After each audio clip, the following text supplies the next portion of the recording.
think if we go all the way over to the driveway, yeah, that'll be good. That will work good. It would. Okay, I like that. Hello there. Welcome back to our Fix It Up Spring Special. On today's program, Pat and I are showing you ways to spruce up your house for spring. Now, we've already finished 2 of our projects. One was building a picket fence, and the other was building some window boxes. And now we're ready to move on to our 3rd project and final project, building some walkways. Everybody probably has at least 2 areas in their backyard that can be spruced up, and spring is a perfect time to do that. And as Jody said, we're going to build a couple of walkways. What about a walkway going out to a nice flowering flower bed that's never used? Well, then you would. Maybe a shady spot in a backyard. That would work well also for a walkway. So you have different options, and you also have different options when it comes to materials, some of which are right here on the ground that Jody and I have put here. This is a form that you use with concrete. If you're going to use this to create your own pattern, be sure you use a concrete that's fiber reinforced to give it extra strength. Another option, this is pressure-treated wood that's been stained to match the color that the homeowner likes. So this works well also, and it's just a wood grate. That's right. Here's some more options as well. Now, there's a couple of precast options. This is some precast concrete that's got a brick stamp in it in the herringbone pattern, and that's really nice. Or you can get this. This is another precast that has pea gravel pressed into it. And here's another precast that's made to look like stone. Now, here is natural stone, and as a matter of fact, we're going to be using this on one of our walkways today. Or you can just simply use some brick paver, so you do have a lot of options. And regardless of the option that you choose, the first step in building any walkway is to lay out the area, which is what we're going to do right now. Okay. Before buying any materials, get a good idea of how you want your path to flow. In every yard, there are a few well-traveled routes, maybe from the driveway to the garage. We used pieces of cardboard to help experiment with the placement of the stones. We started setting the stones and walking through the design to make sure the placement was natural and easy to walk. We began digging for our stones, using shovels to cut out around the stones and remove the grass and soil.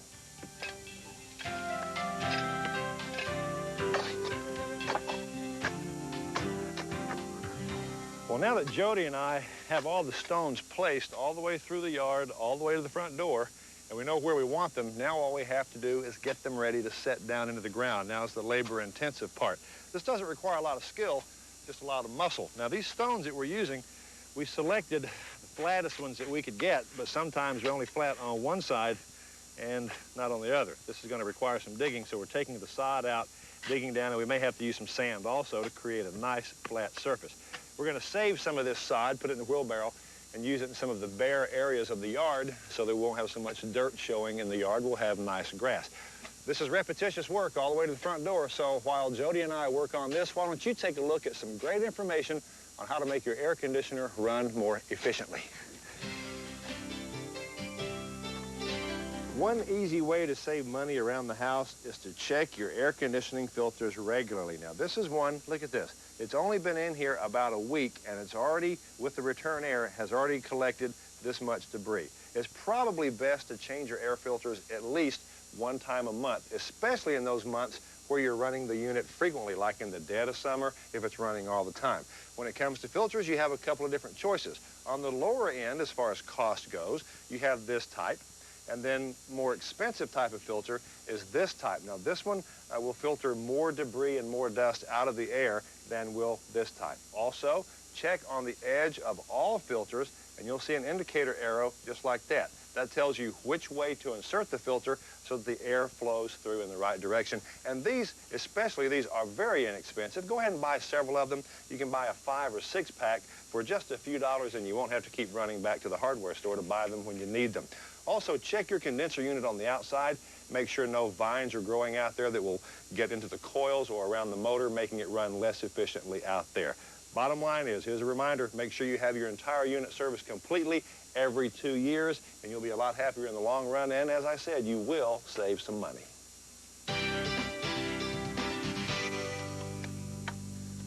So, as you can see, if you stay on top of your air conditioner and maintain it the way you should, it's going to run the best, most efficiently when you need it the most. That's right. Now back to our walkway. Pat and I have got our stones halfway in down the row here. We've dug our holes and we've put our stones in place, and now what we're doing is kind of cleaning up around the area. I tell you, this is a labor-intensive project, so if you're not really into hard work, you might want to have a contractor come in and dig your holes for you, and then you can come back and place your stones. I don't know about you, I kind of need to work out anyway. Now, what we're doing after we dig these holes, let me show you down here around this stone. Some of them are not as flat on the bottom as they are on the top, so that's why we're using a bed of sand in the hole to make the stone sit nicely and firmly down in the hole. Then we'll come back and pack the soil around it just like this and make sure it's in there good. As far as tools, all we're using, shovel. We're also using a bow rake to rake any stone or soil or grass. We're using a wheelbarrow to haul off any soil or extra grass we have left over. We're also going to use a garden hose to rinse off the stone and make sure that the soil settles nicely down around the stone. And of course, as we mentioned, we're using the sand too. So Jody, we've got more digging. What do you say? Let's keep going and break for lunch, huh? Okay. We're setting these stones deep enough so a lawnmower can run right over the stones without damaging the blade. Stepping stones are a great choice for a walkway because they're easy to install. You can lay them in an informal or formal arrangement, and they complement almost any landscape. The walkway we're laying is more of a strolling pathway than a hard working path.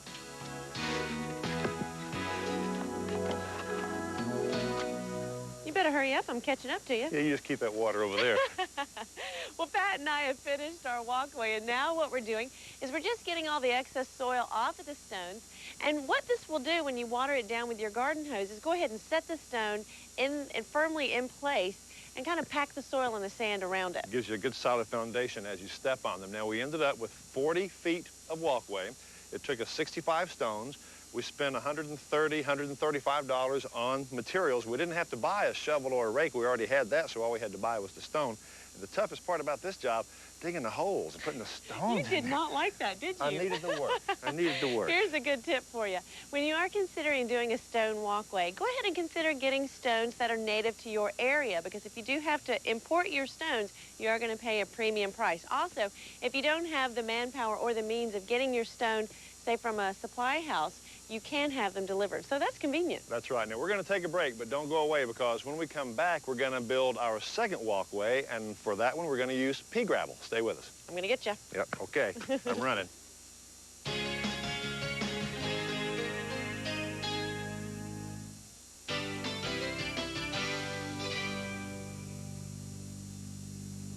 Hello there. Welcome back to our Fix It Up Spring Special. I'm Pat Simpson. And I'm Jody Marks. On our spring special, Pat and I are showing you ways to fix up your house for spring. Now, we've already finished our first walkway, and now what Pat and I are ready to do is start on our second walkway, which we're going to be making out of pea gravel. And that second walkway is going to go right behind us here. There's a worn area from the driveway over to the deck, so we're going to put some pea gravel in here and some border, and as Jody said, it's going to look very nice on this side, too. These are the materials that we're going to use right here. That's right. Well, of course, now we've got our pea gravel. We're also going to be using some landscape fabric, and we've got our trusty shovels again, so we're going to do a little bit of digging. We've got a circular saw, a variable speed drill, and here's our lumber that we're going to be using here on the ground. This is pressure-treated lumber. It's 1x4s and 1x2s that we're going to be cutting down as the border and the stakes. As we did with the other walkway, we need to lay out the area first, so that's what this yellow, boy, it's yellow, garden hose is for, is to lay the area out. So, Jody, grab that shovel and put it down. We'll lay out the area first. Okay. 3 feet off the grass. When laying out your walkway, a good rule of thumb is to make it about 3 feet wide for one person to walk down, and 4 to 5 feet if you want a path where 2 people can walk side by side. We marked the layout with sand and began removing the sod and soil near the top of the driveway.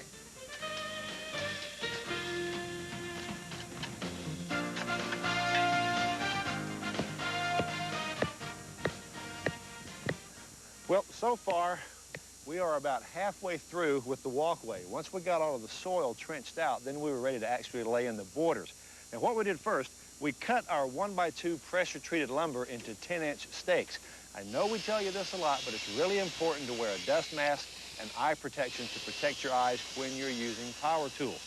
Once we got the stakes cut, then we came back over to the area where we had the walkway laid out. We drove those stakes into the ground at the appropriate place where the bends were going to be. Then we took our 1x4s and made kerf cuts. Now, kerf cuts are a series of cuts made partway through the 1x4, which make it much easier to bend the board, which is what we had to do. After we made the curve cuts, we brought them back over, bent the boards around the stakes, and attached them to the stakes using galvanized screws. And now, here we are. That's right. You know, spring is a perfect time to go ahead and take that outdoor furniture and give it a little bit of a facelift. And that's exactly what I recently did. While we finish up here, take a look at this. Well, spring has sprung, and I tell you what, now's the perfect time to go ahead and clean that outdoor furniture. Now, if you've left it out all winter long, don't worry about it, because you can still make it look almost new. Now, I've got a couple of pieces of furniture behind me. This is made of wood, and this is of plastic. Now, if you're going to clean your wood furniture, there are a couple of options you have. You can either use warm soapy water, or you can use a bleach solution. And you just want to mix your bleach with the water, and you want to make it nice and mild. If your furniture is colored, like red or green, do a test spot on the back of the furniture, because if the color gets bleached out, of course, you just want to go ahead and use warm soapy water. But you can use a soft bristle brush like this, or depending upon how dirty it is, you can use a scouring pad. Go ahead and clean all the dirt off the surface, sand down any gouges or scratches that are in the wood, and then you can just make it look brand new by putting on some primer and a fresh coat of paint. Now, right here is a piece of plastic furniture, and actually, I enjoy plastic furniture more because it's easier to maintain. To clean this, all you have to do is either spray it down with your garden hose or just use warm soapy water and, again, a soft bristle brush. Clean it off and then spray it off, and it's going to look brand new as well. So take care of your outdoor lawn furniture, and you're going to have many nice seasons to enjoy them with. Well, Pat and I have finished putting down our border, and now we're ready to move on to our next step, which is putting down our landscape fabric and also our pea gravel. Now, this is an important step, putting down this landscape fabric, because it's going to block the weeds from growing up in between your walkway, and you definitely don't want that. So don't omit this step. And speaking of pea gravel, that's what we have here. Now, you can buy pea gravel at your building supply home center or at your lawn and garden nursery center in 30 or 40-pound bags, but that's not really practical, because then you'll be dumping from the bags. Have it delivered to your home, or if you have a pickup truck, have them dump it right on your truck, put it in your driveway, and then spread it out into your formed area here. That's right. When you are ordering your gravel, give them the measurements, the width and the length, and that way they can ensure that you get enough gravel to go ahead and fill in your walkway. So we're going to go ahead and put our fabric down, and then we'll be ready to put our pea gravel down. You can use small stakes to keep the fabric from shifting, but the pea gravel will hold the fabric in place. We used wheelbarrows to transport our gravel. If you have to transport the gravel over a very soft lawn, think about laying down sheets of plywood to protect the lawn. As we dump the gravel, we spread it out with the backside of our rake.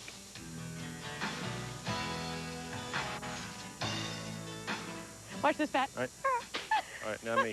Don't you love that? That's the pleasing crunch. The walkway is done, and it looks great. It's nice and bright. And, you know, frankly speaking, this is the easiest walkway to build, probably, from a skill standpoint and also from a time standpoint. We finished this, Jody, in what, 3 hours? Oh, Three and a half hours? You know, another great thing about this project, it was really inexpensive, too. With the wood, the gravel, the landscaping fabric, the screws, it came to just around $85.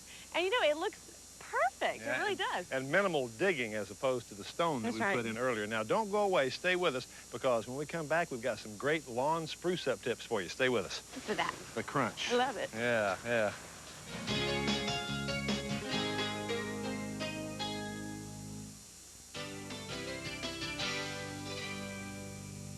How's it looking there, Pat? It is full and looks pretty clean, too. Good. Hello, and welcome back to our spring special of Fix It Up. On today's program, Pat and I have been giving you some ideas on how to spruce up your house and your yard for spring. And now we want to talk about lawn maintenance and lawn care. Probably the most taken for granted machine is this one right here, your lawnmower. You've got to take care of it so that you can care for your lawn. So I want to give you some simple but very important tips. Now, first thing you want to do before you start working on your lawnmower is remove this, your spark plug wire, so that there's no danger of the engine starting accidentally while you're working on it. Before you start using your lawnmower, make sure that your oil reservoir is full of clean, fresh oil. Be sure and check that every time you use it. Also, you want fresh gas in your mower as well. Most importantly, make sure that your blade is good and sharp. You want to cut your grass instead of bludgeoning your grass to death. And remember the 2/3, 1/3 grass cutting rule. Always leave the top third, or rather leave the bottom 2/3 on, cut the top third only. Don't cut your grass too short, in other words. So bottom line is take care of your mower. It'll take care of your lawn as well as you too, right, Jody? That's right. Here's another way to take care of your lawn. You know, depending upon your grass It'll all depend upon how much water to give it and what type of fertilizer to give it. Now, if you're unsure of what type of grass you have, here's a simple solution. Take a couple of strands down to your home garden center and let the experts take a look at it. Not only will they tell you what type of grass you have, but how much water to give it and how much fertilizer to give it, and that way you can ensure a nice, healthy lawn for the summer. Now, on our spring special today, we've had a blast. We've done a lot of wonderful projects. First of all, we built and painted a gorgeous picket fence around a formal garden at a gorgeous home, too.